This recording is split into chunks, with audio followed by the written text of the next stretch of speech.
Hello friends, welcome to Brajesh study. दोस्तों, आज की इस वीडियो में 17 जनवरी 2021 एनटीपीसी एग्जाम प्रथम पाली में पूछे गए आपको यहाँ पर 36 से अधिक जीके जीएस का प्रश्न यहाँ पर मिलेगा, जिसमें से 40 प्रश्न पूछा गया था। आपको 36 प्रश्न यहाँ मिलेगा। सभी प्रश्न रियल एंड ऑथेंटिक होगा। यदि एक भी प्रश्न आपको बाहर से मिलेगा तो आप वीडियो को डिसलाइक कर दीजिएगा।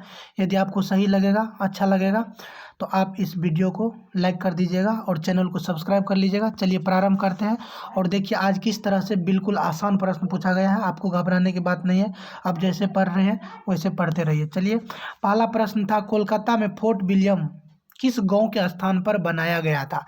तो फोर्ट विलियम एक वहाँ पर जो किला है फोर्ट विलियम का, वो जो बनाया गया है वो गोविंदपुर गांव, पहले वहाँ पर गोविंदपुर गांव था, उस गांव को तोड़वा करके फोर्ट विलियम यहाँ पर बनाया गया, फोर्ट विलियम का किला। नेक्स्ट था कि हड़प्पा की खुदाई के समय पुरातात्विक विभाग के महानिदेशक कौन थे? तो हड़प्पा की खुदाई के समय जो पुरातात्विक विभाग के महानिदेशक थे तो सर जोहन हर्बर्ट मार्शल थे, और ये पुरातात्विक विभाग की स्थापना 1861 में किया गया था, और प्रथम जो थे अलेक्जेंडर कनिंघम इसके अध्यक्ष थे यानी महानिदेशक थे। नेक्स्ट देखिए, मोहनजोदड़ो की खोज किसने किया था? तो यहाँ पर हड़प्पा सभ्यता से आपको यानी सिंधु सभ्यता से एक 3 प्रश्न देखने को मिला है। तो ये मोहनजोदड़ो की खोज किसने किया था? तो राखल दास बनर्जी के द्वारा 1922 में किया गया था, और ये मोहनजोदड़ो सिंधु नदी में पाकिस्तान के मोंटगोमरी जिला पर है। नेक्स्ट है कि राष्ट्रपति को भारतीय संविधान के किस अनुच्छेद के तहत क्षमादान की शक्ति प्रदान किया गया है? तो राष्ट्रपति को जो क्षमादान की शक्ति प्रदान किया गया है ये अनुच्छेद 72 के तहत दिया गया है, और राष्ट्रपति का जो शपथ है आपको अनुच्छेद 60 में हो जाएगा, और 61 में राष्ट्रपति पर महाभियोग लगाया जाता है। और यहाँ पर मैं आपको बता दूं कि राज्यपाल को भी शक्ति मतलब क्षमा करने का शक्ति दिया गया है, वो दिया गया है अनुच्छेद 161 के तहत। तो ये राज्यपाल के लिए हो गया, आप याद में रखेंगे। नेक्स्ट था कि GSLV एम मार्क थर्ड का निक नेम क्या है? तो GSLV के बारे में आप लोग को मैंने कल भी बताया है कि जियोसिंक्रोनस लॉन्च व्हीकल इसका पूर्ण रूप होता है, और इसका निक नेम पूछा गया तो फेट बॉय इसका निक नेम हो जाएगा, फेट बॉय। नेक्स्ट है कि यूनाइटेड नेशंस यूनिवर्सिटी कहाँ स्थित है? तो यूनाइटेड नेशन यूनिवर्सिटी जो है आपको ये स्थित है शिबुया टोक्यो जापान में, United nation university Shibuya Tokyo Japan. Next है, संयुक्त राष्ट्र द्वारा हेल्थ से संबंधित कौन सा संगठन कार्य करता है? तो हेल्थ यानी स्वास्थ्य से जुड़ा हुआ संगठन जो है संयुक्त राष्ट्र में यह है विश्व स्वास्थ्य संगठन यानी WHO, वर्ल्ड हेल्थ ऑर्गेनाइजेशन। 7 अप्रैल 1948 में स्थापना की गई थी, और यह इसका जो हेडक्वार्टर हो जाएगा आपको स्वस्थ रहने के लिए यानी जीने के लिए स्वस्थ रहना है, तो इसीलिए इसका हेडक्वार्टर आपको स्विट्जरलैंड के जेनेवा में हो जाएगा, तो इसे भी आप याद में रखेंगे। नेक्स्ट है कि किस स्वीडिश टेनिस खिलाड़ी ने 5 लगातार ग्रैंड स्लैम US ओपन जीता? आपको ध्यान देना है, लगातार यहाँ पर पूछा गया है, तो लगातार 5 जो जीते हैं ये रोजर फेडरर के द्वारा जीता गया, और रोजर फेडरर जो है ये कहाँ के हैं? स्विट्जरलैंड के रहने वाले हैं। रोजर फेडरर और राफेल नडाल, इन दोनों के नाम कुल मिलाकर के जो ग्रैंड स्लैम है सबसे अधिक है, और ये कितना है? 20 है। तो ये 20 टोटल है, लगातार नहीं है, लगातार ये लोग 5 जीते हैं, लगातार 5। रोजर फेडरर लगातार 5 जीते हैं, लेकिन रोजर फेडरर और राफेल नडाल ये दोनों मिल करके लगातार नहीं, यानी लगातार यहाँ नहीं होगा, यानी टोटल 20 ग्रैंड स्लैम अपने नाम किए हुए हैं। और ये जो है रोजर फेडरर स्विट्जरलैंड का हो जाएगा, राफेल नडाल स्पेन का हो जाएगा, और वही नोवाक जोकोविच के नाम आपको टोटल जो है 17 ग्रैंड स्लैम है, इसे भी आप याद में रखेंगे। एक्स्ट्रा फैक्ट से आपको बिल्कुल आप देख लीजिए, कल जो मैंने आपको एक्स्ट्रा में बताया है वहां से भी आज प्रश्न देखने को मिला, आज नहीं सब रोज देखने को मिलता है, इसीलिए आप लोग मैं जो बताऊंगा आप उसे ध्यान से सुनेंगे, ताकि यदि आपके शिफ्ट में वहां से कोई प्रश्न बनता है तो आप वहां सही करके आएंगे। नेक्स्ट है कि प्रथम महिला लोकसभा स्पीकर कौन थी? तो लोकसभा की प्रथम महिला स्पीकर थी ये मीरा कुमार थी, और ये बिहार की रहने वाली है। और द्वितीय जो लोकसभा की आपको महिला है ये है सुमित्रा महाजन, जो 16वीं लोकसभा की अध्यक्ष रही थी, और अभी प्रेजेंट टाइम में ओम बिरला है आपको लोकसभा अध्यक्ष, जो वहाँ इसका संसदीय क्षेत्र इनका कहाँ है?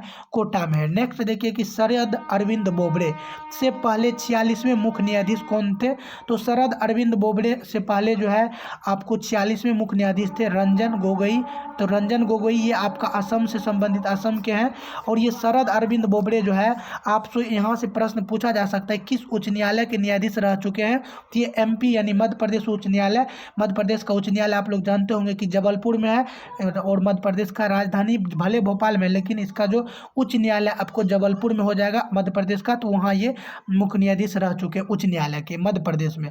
नेक्स्ट देखिए कि राष्ट्रीय हाईवे यहाँ 44 कहाँ से कहाँ तक है। तो यह जो राष्ट्रीय हाईवे 44 जो है 3750, यही समथिंग आपको 3750 किलोमीटर है। और ये श्रीनगर से कन्याकुमारी तक है, श्रीनगर से कन्याकुमारी तक है। और ये भारत के सबसे लंबा राष्ट्रीय राजमार्ग है। NH7 का नाम बदल करके कर दिया गया NH44। और सबसे छोटा जो हो जाएगा आपको भारत में आपको 47 का जो है A था, अभी 47 का A को नाम बदल करके क्या कर दिया गया, 266 का B कर दिया गया है। तो आपसे सबसे छोटा पूछा जा सकता है। 47 का A 6 किलोमीटर इसका टोटल लंबाई था, तो अभी 47 के A को बदल करके क्या कर दिया गया है, 47 के A को बदल करके कर दिया गया 266 का B कर दिया है। आप इसे याद रखेंगे। और सबसे बड़ा आपको 44 हो जाएगा, 44 का पहले नाम था NH7, और 3750 के आसपास इसका सबसे बड़ा का है, और छोटा का 6 किलोमीटर है। और ये छोटा जो है आपको कहाँ है, केरल में है। नेक्स्ट है कि भारत का सबसे लंबा राजमार्ग, ये प्रश्न भी आपसे पूछा गया था, ऐसा नहीं है कि इसी से संबंधित है। ये दोनों प्रश्न आपको यानी NH44 से 2 प्रश्न आज पूछा गया था। तो ये NH का जो है सबसे लंबा NH44 हो जाएगा। बाकी इसका जो मैंने एक्स्ट्रा बताया वो तो बता ही दिया। नेक्स्ट था कि मोतियों का शहर किसे कहा जाता है। तो मोतियों का शहर जो है आपको हैदराबाद को कहा जाता है। और मोतियों का शहर इसे किसे कहा जाता है, हैदराबाद को। और निजामों का शहर भी हैदराबाद को कहा जाता है, निजामों का शहर, तो निजामों का शहर भी कहा जाता है। और लखनऊ को कहा जाता है क्या, आपको नवाबों का शहर। कोलकाता को कहा जाता है महलों का शहर। ये सब आप लोग याद रख लेंगे। टेलीग्राम में मैंने डाला है, यदि आप टेलीग्राम में नहीं जुड़े हुए हैं तो आप डिस्क्रिप्शन में लिंक दिया हुआ है, वहाँ से जुड़ सकते हैं। तो नवाबों का शहर और निजामों का शहर ये कहा जाएगा हैदराबाद को। नवाबों का नहीं, मोतियों का शहर हैदराबाद को, और निजामों का शहर, नवाबों का शहर लखनऊ को कहा जाएगा नजाकत एवं नफासत का शहर। ध्यान देंगे आप लोग, नजाकत एवं नफासत का शहर किसे कहा जाता है, ये लखनऊ को कहा जाता है। नजाकत एवं नफासत का शहर किसे कहा जाता है, लखनऊ को। तो ये भी आप याद में रखेंगे। नेक्स्ट देखिए, राउरकेला, दुर्गापुर और भिलाई में किसका प्लांट है। तो यहाँ जो है आपको किसका प्लांट है, ये है इस्पात। और राउरकेला में जो बना है ये आपको जर्मनी के सहयोग से, और दुर्गापुर में जो बना है ये आपको ब्रिटेन के सहयोग से, और भिलाई में जो बना है ये रूस के सहयोग से बना है। आप इसे याद रखेंगे क्योंकि यहाँ से प्रश्न बन रहा है, तो इसे याद रखेंगे भीरू राज दुबड़ी, भीरू राज दुबड़ी, इस तरह से याद रखेंगे दुबड़ी। तो आप भीरू से हो गया भिलाई रूस, रा से राउरकेला जर्मनी, और दुबड़ी दुर्गापुर ब्रिटेन, ये से याद रख लेंगे।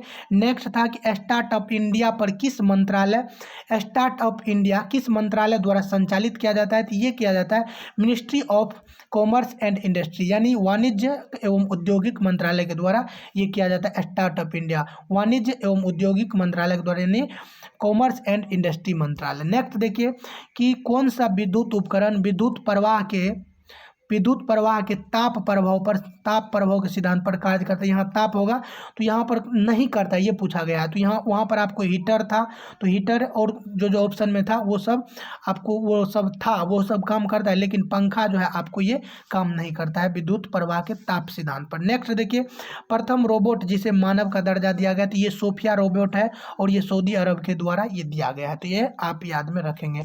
नेक्स्ट है कि फलों का स्वाद किस शर्करा के कारण मीठा होता है। तो ये शर्करा जो है इसका नाम है फ्रुक्टोज, और फ्रुक्टोज के कारण जो होता है इसका नाम मीठा होता है। चंद्रयान 2 कहाँ से लॉन्च किया गया है। तो चंद्रयान 2 जो आपको लॉन्च किया गया है सतीश धवन अंतरिक्ष केंद्र श्रीहरिकोटा आंध्र प्रदेश से ये लॉन्च किया गया था। कौन, चंद्रयान 2। और चंद्रयान प्रथम 22 अक्टूबर 2008 को लॉन्च किया गया था, और ये 22 जुलाई 2019 को यानी चंद्रयान 2 लॉन्च किया गया था। आप ये सभी फैक्ट्स याद रखेंगे क्योंकि जो भी मैं बता रहा हूँ वहाँ से प्रश्न मिल रहा है। यदि आपको यकीन ना हो तो आप पीछे वाला वीडियो देख सकते हैं।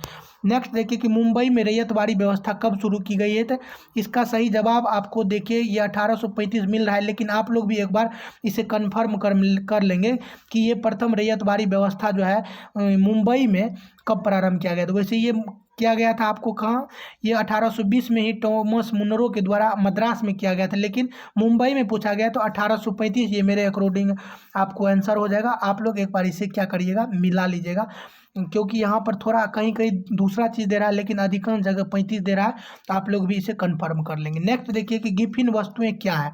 तो गिफिन वस्तुएं जो है जिन पर सामान्यतः मांग का नियम लागू नहीं होता है, मतलब वस्तु की कीमत बढ़ने पर उसकी मांग और बढ़ जाती है तथा कीमत कम होने पर मांग घट जाती है। तो गिफिन वस्तु ऐसे वस्तु होते हैं जिस पर मांग का नियम लागू नहीं होता है, और मांग का नियम कहता है कि यदि वस्तु का कीमत बढ़ गया है तो उसका जो है बिक्री घटेगा। क्योंकि आप लोग भी जानते होंगे, मान लीजिए कोई सामान यदि आपको 40 रुपया में मिल रहा था, अभी प्रेजेंट में यही वस्तु 80 रुपया में मिल रहा है।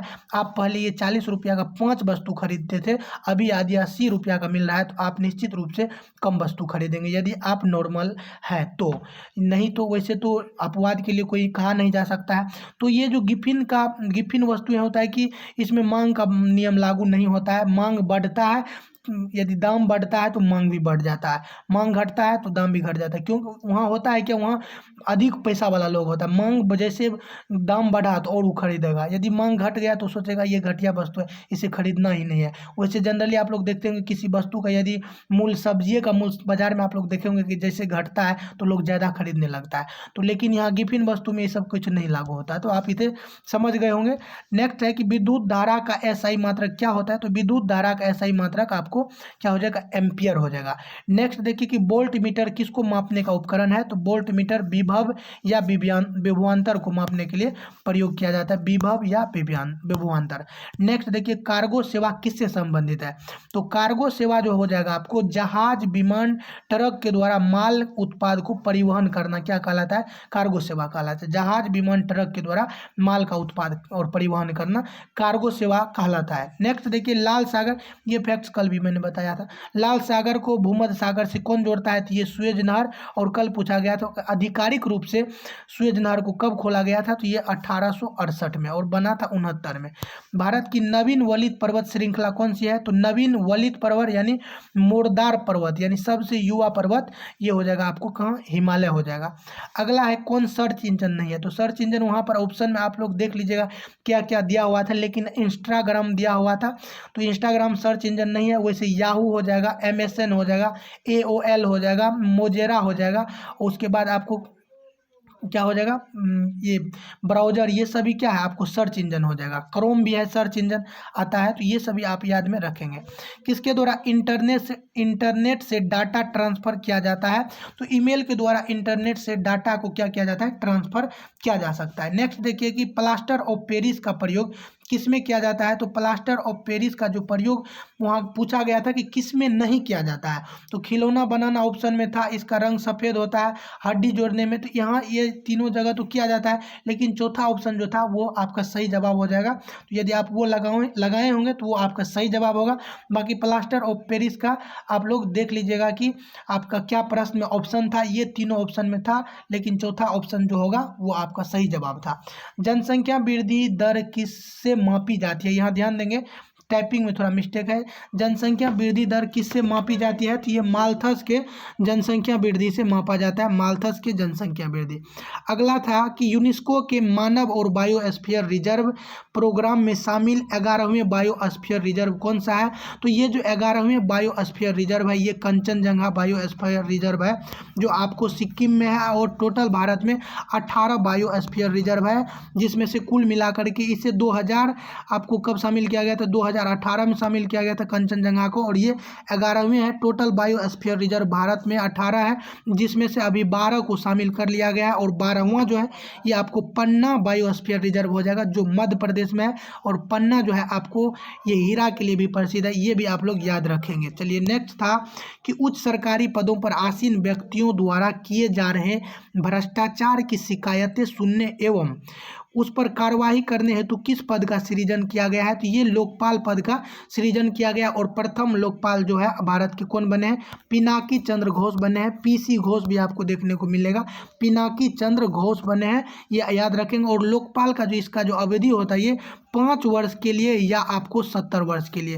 यानी यहाँ कहने का मतलब है कि यदि मान लीजिए कोई व्यक्ति 69 वर्ष की उम्र में लोकपाल के पद पर बैठे तो 1 साल के बाद उम्र हो जाएगा 70 वर्ष, तो उनको क्या हो जाएगा, रिटायर होना पड़ेगा। यदि मान लीजिए कि 60 वर्ष की उम्र में बैठे हैं तो वो 5 साल पूरा जाएगा, यानी 65 में उनको क्या हो जाएगा, रिटायरमेंट मिल जाएगी। तो ये आप समझ लेंगे ध्यान से। चलिए इसी के साथ ये कंप्लीट हुआ। यदि आप इसका PDF चाहते हैं तो टेलीग्राम में जुड़ जाइए। आप यदि टेलीग्राम में सर्च कीजिएगा @Brajesh Study तो वहाँ से भी आपको मिल जाएगा। यदि नहीं आप वहाँ जाना चाहते हैं तो डिस्क्रिप्शन में लिंक दिया हुआ है, वो आप वहाँ से जुड़ जाइए और चैनल को जरूर सब्सक्राइब कर लीजिए। फिर मिलेंगे सेकेंड शिफ्ट के साथ कल सुबह। तब तक के लिए जय हिंद, जय युवा।